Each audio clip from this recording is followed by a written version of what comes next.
This is the iBuyer Experiment Podcast, how technology is changing real estate, with your hosts, Kayla Leos, Jason Leos, Keith Howard, and Elliot Tomaszewski.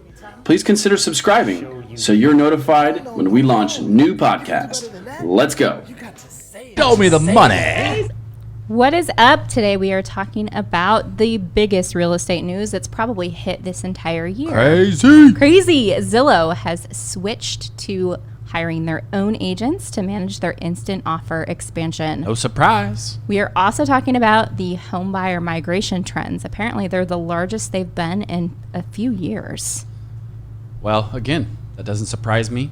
No surprise, right? People are going to start bouncing around when they can work from their computer. Well, let's talk about that first because I didn't read up on that one. What's going on with the home buyer migration? Okay, so home buyer migration rates have reached the highest level since 2017, according to Redfin, and which is at a national level, it's 28.7% users look to move to a different metro area during July and August. Wow. So almost a lot of people are moving. So almost 30% of people that are thinking of selling are going to move out of their... Yeah, and that's because... Why do you guys think... Oh.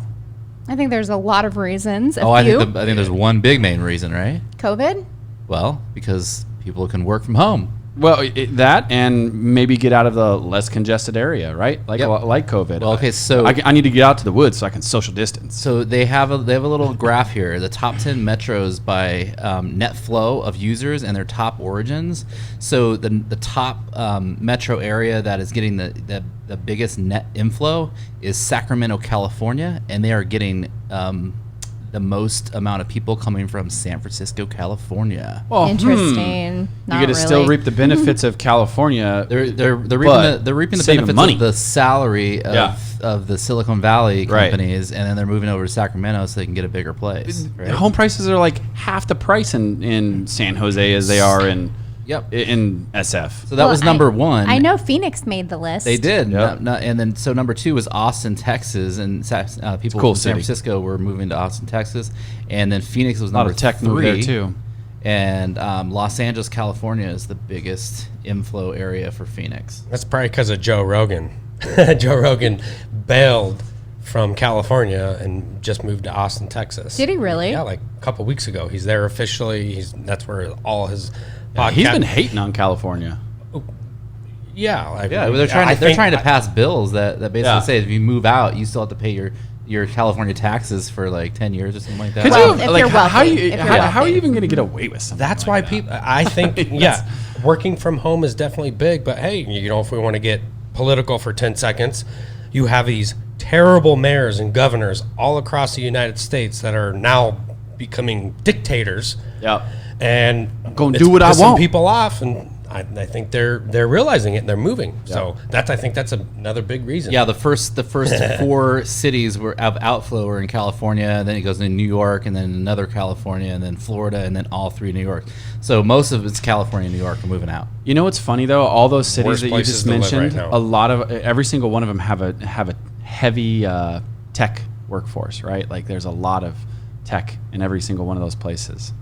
So I find that interesting as well. Yeah, absolutely, because they're more prone to work at home. Exactly. Mm-hmm. But what's interesting though is, okay, so the places they're moving, I don't know, just if they're moving from like a super blue state to like a red state, do you think they're going to like that? No. Do you think they're going to come here and influence? Absolutely, right? They're going to come over here and vote like they're in a blue state. They're going to vote blue. Well, why do you think? I mean, Arizona used to be such a dominant red state, and we've had heavy influence from Illinois, California, and guess what?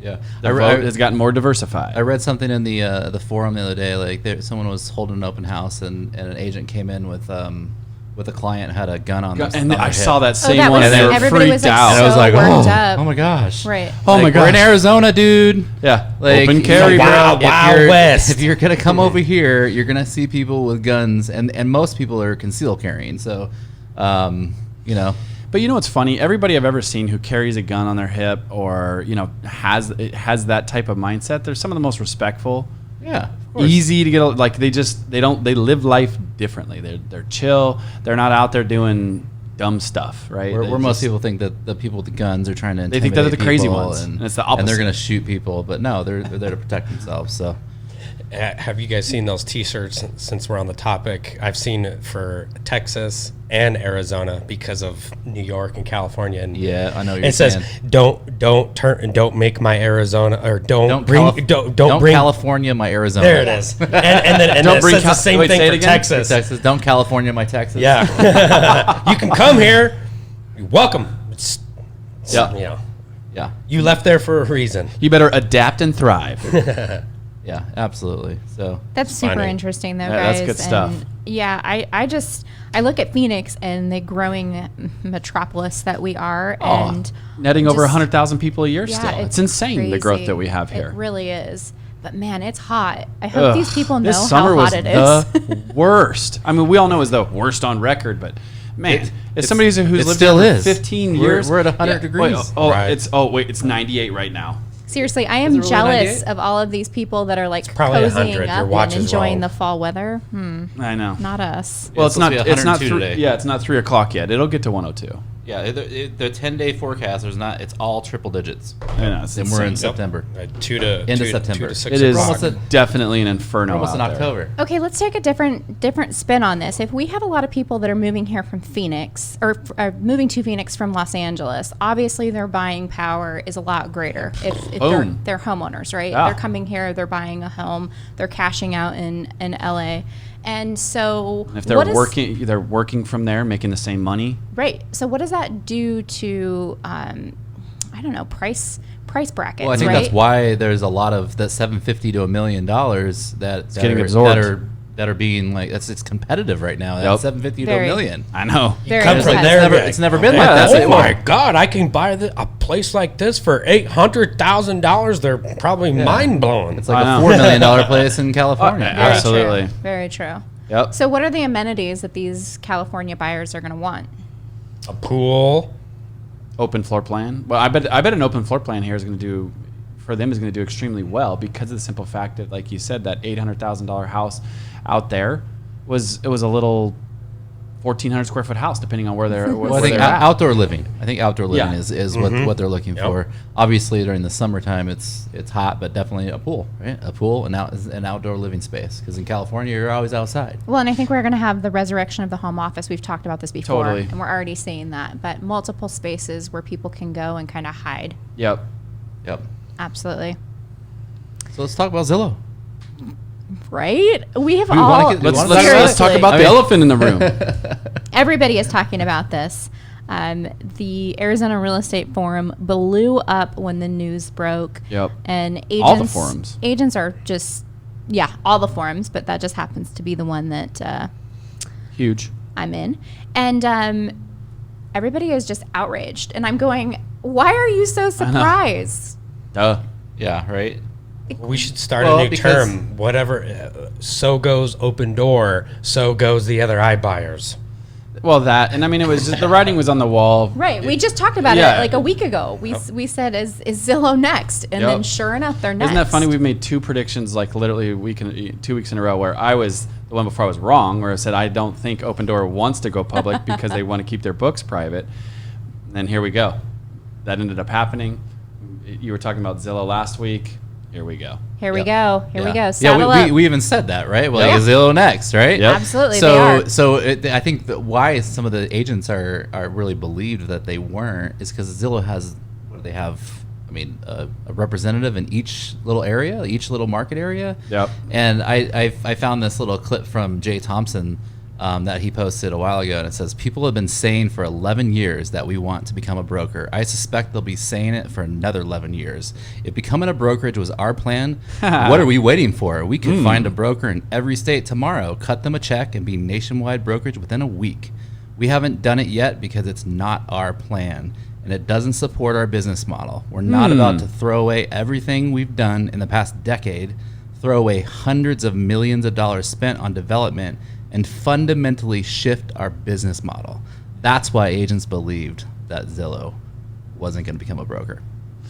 Yeah. Wow. When was that, Jay? When was Cat that? and mouse game of Crazy. chess. That was, dude, mic drop. Okay, that right that's- there. yeah. You're right. They have strategically placed community outreach positions in each and every market, and these people say, "No, advocate no. for Zillow continually. No agents. Was that before Barton took back over?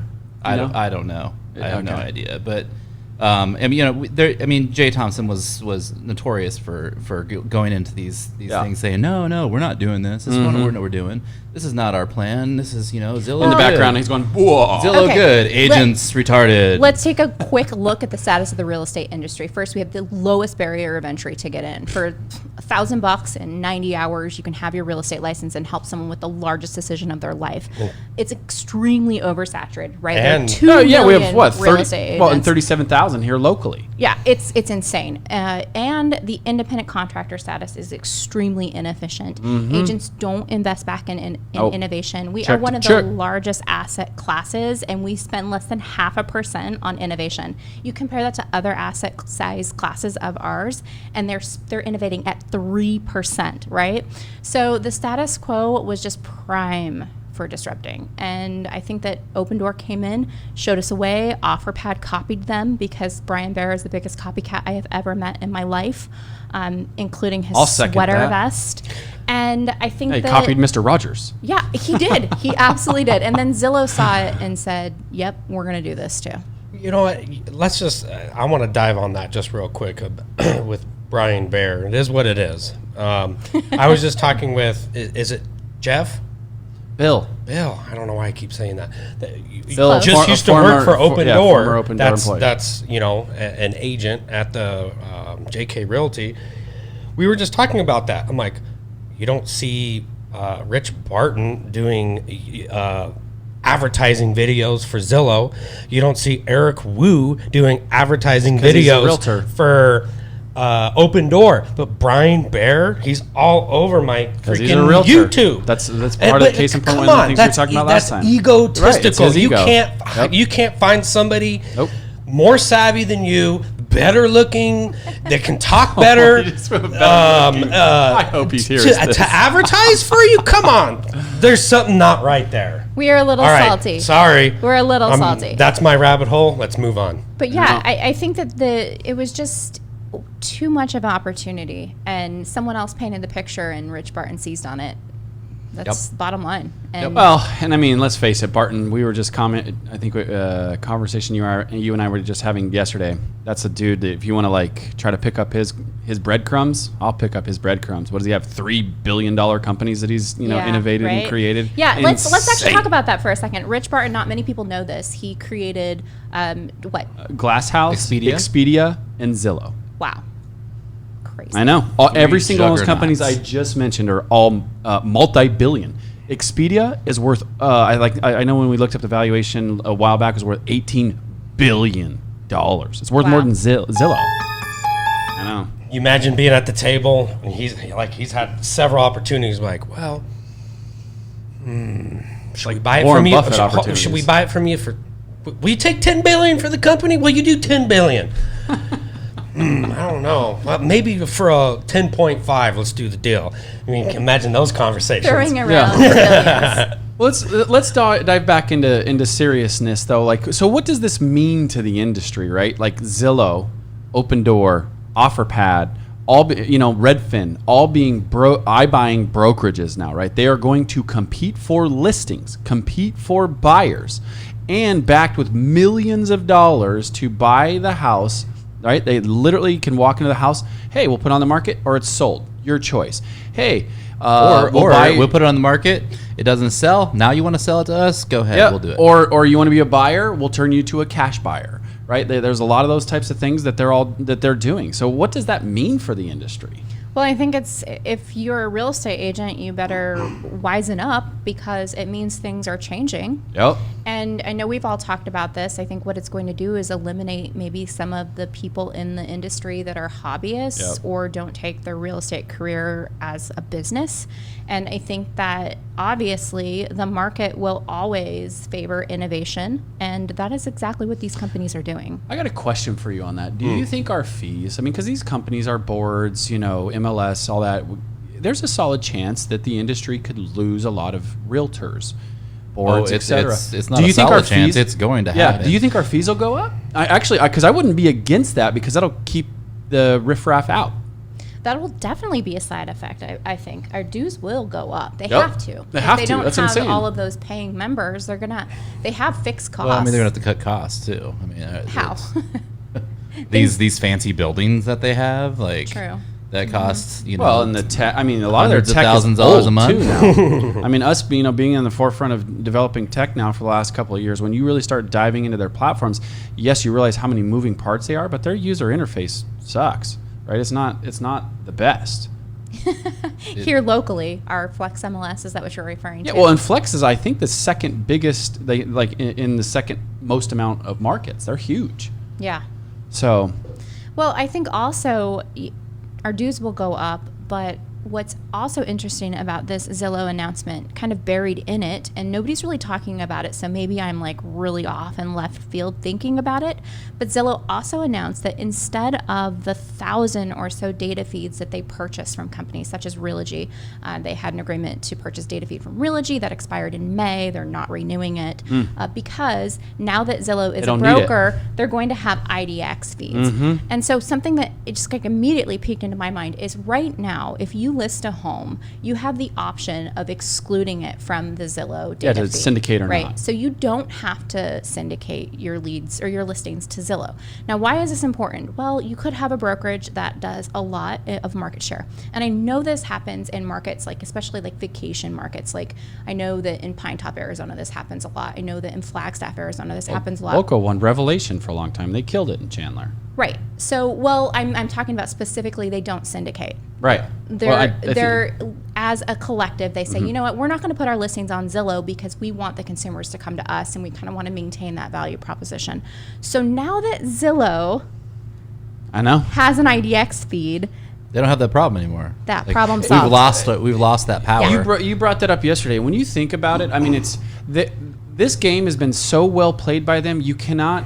It's either some of the luckiest dumb luck moves I've ever seen. They reverse engineered themselves. Dude, that's what I'm saying. This is one of the better games of chess I've seen played in a long time. Right. So they bait and switch. They did the Donald Trump where it's like we're going to build the wall and have Mexico pay for it. They built their brokerage and had the agents pay for it. Good analogy. Trump 2020. That's a good soundbite there, Jay. They did. Oh, for sure. Well, what does this mean for agents, though? Well, I don't know. What does George Lawton say, Kayla?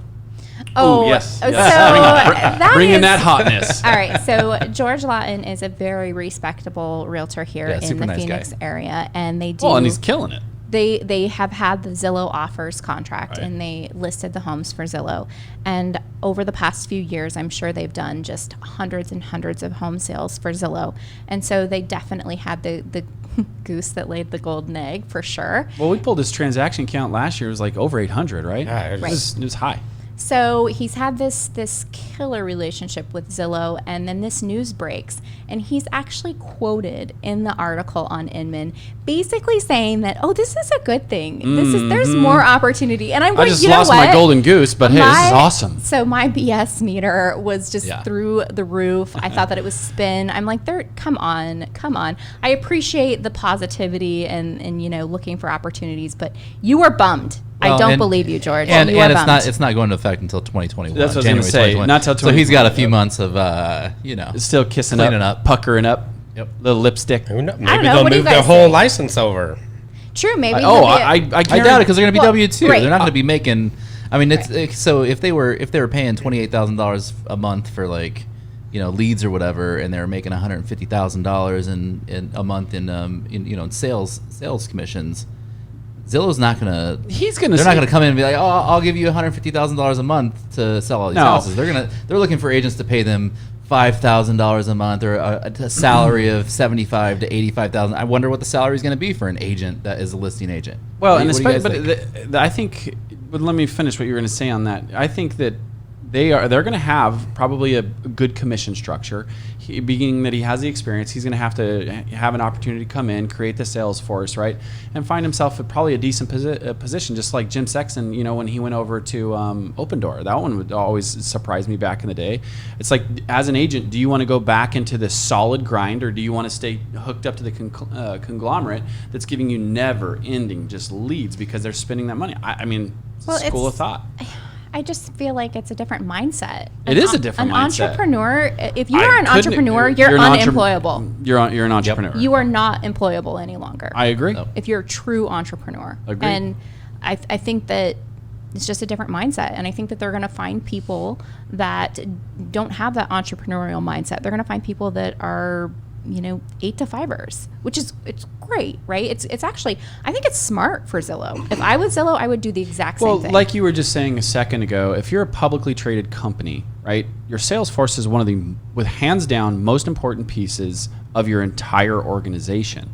And that is a 1099 environment versus a I control it W-2 environment. And they have the funds that they do to build the infrastructure like they do. To me, I think I'm surprised it actually took them as long as it has. So to me, like we've all said, we knew this was coming, and I think that COVID and all the changes of everything that's been going on is just fast track some of these changes. Okay, or it could have delayed it. It could have delayed it. If it wasn't for COVID, it could have happened sooner. Possible. All right, you guys want to hear another Jay Thompson little? Oh my You're on God, fire you're over on here. a roll. I know. Can we get a drum roll? I'll never understand. Hold on. Oh, wrong one. All right, that's not the drum roll. Yeah, hit it like 3 times. I'll never understand why some are so convinced this will happen. Do you realize we have a higher market cap than Realogy and Remax combined? Trying to deny we want to be a brokerage does feel futile, especially since doing so makes no business, financial, or even common sense. Well, another one of their outreach directors who used to work for Zillow no longer does. He posted something on his Facebook the other day basically saying like, wow, I never knew this was going to happen, and blah blah blah, like backtracking. What? This is crazy. It's very political. Yeah. It's definitely political. So political. So I got a question, and I know we've kind of touched on this one a couple of times too, but and one that may not be as pertinent, but like the largest wholesale lending company just made their announcement where they're going to enter the stock market via a $16 billion acquisition, right? So there's just more and more money jumping into fintech and realtech space. The reality of it is it's going to continue to spread. What do we think about like how these continuing programs and money coming into the space to meet the consumer demand is gonna hit, right? Like I for one think that if it's not in your market, it's gonna come. So like I think it's really easy for a lot of agents to turn a blind eye because business as usual. Are you talking about creative financing? Yeah, I'm talking about creative financing, and I'm talking about fintech, prop tech, both, right? Like the amount of money that's jumped into both of those spaces is just insane, and it's going to continue. Well, I think that what's really changed is the internet. That's what's really changed. And I think what's really changed is that since 1998, online transactions are seriously lagging in the real estate space. I think less than 1% of transactions that occur are online in the real estate space. Mm-hmm. And who knows what that's defined as. So there's massive opportunity, right? We're talking about $1 trillion industry. There's massive opportunity. If you can move that needle even 1%, massive opportunity. Yep. And so, our markets that are more homogenous, that are, more desirable, is it going to appear there first? Absolutely. That's why Phoenix is always ground zero for anything new, right? So I know the perfect homogeneous market. So what does a real estate agent need to do? What does a real estate team need to do? I think that that's something that's really important. What are like the nuts and bolts of what they can be doing to just kind of defend themselves against all of this? Well, we've been talking about this for a while. When the institutional buyers, came into the market, that there's a fork in the road. But now I feel like it's more prominent than ever. Yep. So there's pros and cons to this if you think about it.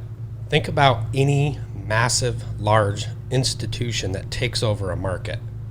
There's a lot of positives and a lot of negatives about it as well, because it could get to a point where people are like, what the heck? Real estate's being done this way? I don't even like it. And guess what? Everybody wants that personal contact. It can be monopolized. It's still about relationships, guys. Right. It is, absolutely. So, but I think that's, the reason for the topic is because agents get nervous. Like, oh my gosh, these companies are going to take over. Well, what do I big do? business can gobble up the small guy. Well, right? yeah. I mean, check this out. You can go onto Opendoor's website right now and find a house and see it in 10 minutes. I know. Yep. I mean, like, That's insane. Yeah, it's about relationships, but at what point does the consumer go, man, I don't know. The value proposition. Convenience is kind of amazing. And the value. Like, maybe, like, I love my realtor who, tries to take me out to breakfast twice a year and sends me, a houseversary card every, on the anniversary of my home purchase. And I love them. They're amazing. I get a free Comments pie. on my posts. But they're in the funnel. They're in the Zillow funnel. Mm-hmm. Right. Exactly. But, I see this house and I want to go see it, and I can have someone there in 10 minutes, and I my don't wanna call realtor's my on agents. vacation. Well, and I don't wanna bug 'em. We've all experienced this. It's just a fact. Since the iBuyers have come to the market, Elliot and I have had this conversation with so many consumers. My brother's a realtor, so if this deal doesn't work, then I'll have to probably, hire them. if I list my house, I have to list it I with them. have to do it. But They'll disown me. I won't even be able to go to but Christmas. if I tell them I take a cash offer, then we don't have to get them involved. And that's the convenience that you're talking about. They're literally ready to push that relationship aside. Yeah, so what I was getting at is, we want to keep the agent involved. We want that entrepreneur mindset, which is typically, I think, why a lot of people get into real estate. Oh, yeah.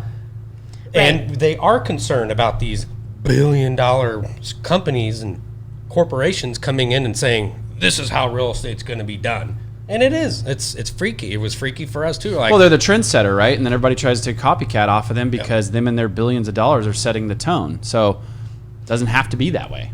But I think serving the consumer is ultimately the number one goal. And for the realtors that are willing to do that and willing to take a look at what that actually means, and does that mean, offering cool, creative programs such as trading in your home, buying with our cash, so, you can rest easy. Get 25 grand of your equity before you close on your house, right? I mean, some just really innovative, ambitious, game-changing, opportunities for the consumer. Absolutely.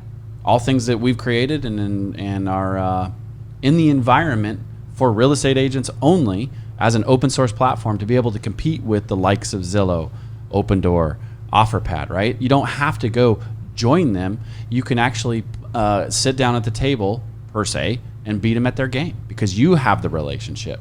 Now you're bringing the same value. Right. So that's going to be the game changer. that is Zoodealio can be a game changer for them. Oh, absolutely, because they'll have the relationships and then they'll have the technology and the products to offer as well.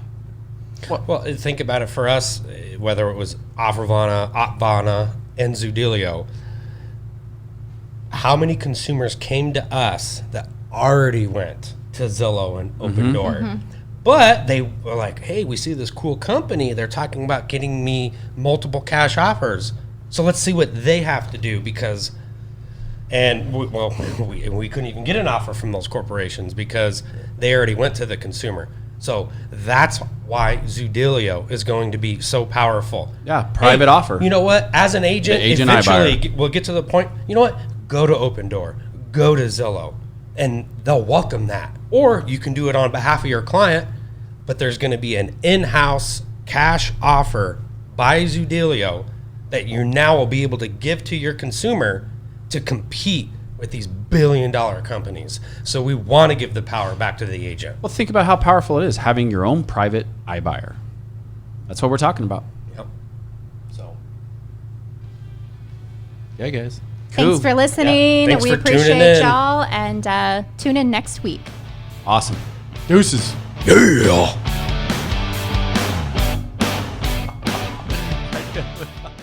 We truly appreciate you taking the time to be with us here today on the iBuyer Experiment podcast.